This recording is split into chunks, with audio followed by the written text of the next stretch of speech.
Hey, what's going on, everyone? Hope you guys are having an excellent day. Welcome to another session of the Great Black Speakers podcast, where we connect through conversation. I'm your host, Lawrence Watkins. I am the founder and chief or CEO of Great Black Speakers, and also the president and chief operating officer of the Black Business School. So today, we're connecting you with a good brother by the name of Shawn D Rochester.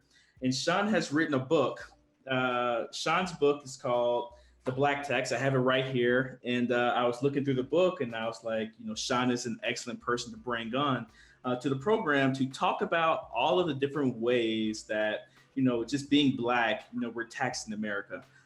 And what we can do about it, because it's one thing to just talk about it, but it's another thing to actually come up with solutions and plans to get over that tax and build the institutions that we need to make sure that it's not a long-term thing that's going to happen in the future as well.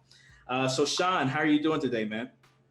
Lawrence, I'm doing fantastic. Thanks for having me on the program. Super excited to be here and to have this conversation.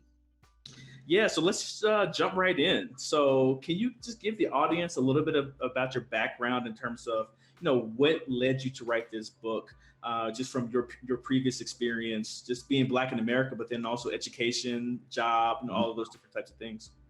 Sure. I'll try to give you like the short version, but I'm rarely successful at doing that. But I'll try to cut it down. I'm originally from Barbados, and I kind of spent some time in Brooklyn and grew up in Queens. So I'm also a product of the New York City public school system as well, and also the product of getting like an education in Barbados, which is based off the British system. When I completed high school, I went off to University of Rochester, and I have a degree in chemical engineering. I practiced like engineering and management for a number of years, went back to school and got an MBA from the Booth School of Business at the University of Chicago with a focus on accounting, finance and entrepreneurship. And I spent a number of years in industry doing a lot of finance work. So mergers, acquisitions, treasury work, a lot of strategy work. My last role in corporate America, I was the global business development director for a company called Amphenol. So I did transactions all over the world, which was a terrific experience. And I started to think about, that was difficult because I was traveling about 80% of the time. And that's a tough thing to do with a young family. And I started to think about, what was I going to do next, since that was not sustainable. And in doing that, I wanted to have like a significant impact on the community. We're always connected to our community. We've been a part of organizations that directed millions of dollars to Black, college students and high school students and so on and so forth. A big issue that I saw was this issue associated with the wealth gap, which you guys spent a lot of time, talking about. It was twofold. One part of it is we don't have a critical mass of the information and knowledge that we need to manage our limited resources. And the other piece of it was that we don't do business with each other. We do a lot of talking about it, but very little of our actual spend is with our businesses.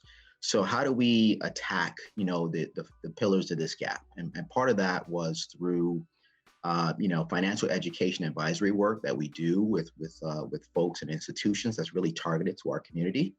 The other piece of it was trying to attack the problem of doing more business with Black enterprise from a different vantage point, right? It wasn't to start with, let me tell you why that's important. It was to start with, if, we tend to think of doing business with us as a burden or as a charity, right? So I'm going to help you out, or I'm concerned about the quality and so on and so forth of Black businesses. Everybody kind of has a story. So we're almost treating it like there's a cost to it. So I said, all right, if we think of that as a cost, let's take a look at the real cost that we're paying right now, right? So that I start to walk down a path of, what is the cost of discrimination against Black people? Both presently in markets that are really critical to wealth accumulation and also historically over time. And more importantly, what does research say that those costs are? And it's kind of like when you go down a path, when you have a string loose on your sweater and you start pulling on it, some really interesting things start to unravel, right? When you go down that path. So a pretty profound story started to evolve around that. And it became a talk. It became a workshop. It went into like courses that we put together. And in all cases, people would see the problem differently, and then they would ask about the solution. And then the solution I would present was doing business with Black enterprise, right? That's how we can stimulate job growth. That's how we can stimulate business development and expansion and creation. And that's how we can put more capital into our communities through doing banking with Black banks, so on and so forth. So it's been a pretty powerful journey. We have online courses that we work with people on this. I actually wrote 2 books. The first one that came out is The Black Tax, which is all about how do we stimulate more demand for Black enterprise. And then the other one is how do we manage the limited resources that we have. That'll be coming out later this year.